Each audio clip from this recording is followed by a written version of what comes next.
Ang mabuting balita ng Panginoon ayon kay San Marcos. Noong panahong iyon, nagpakita si Jesus sa 11 at sinabi sa kanila, "Humayo kayo sa buong sanlibutan at ipangaral ninyo sa lahat ang mabuting balita. Ang sumasampalataya at mabinyagan ay maliligtas.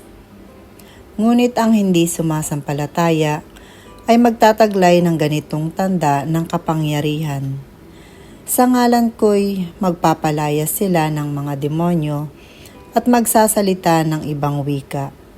Sila'y hindi maaano, dumampot man ng ahas o uminom ng lason, at gagaling na mapatungan ng kanilang kamay."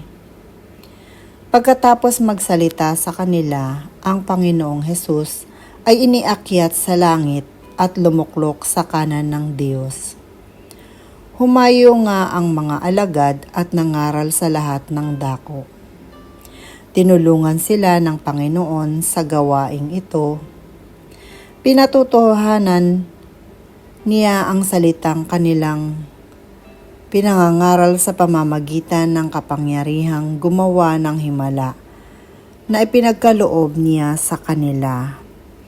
Ang mabuting balita ng Panginoon.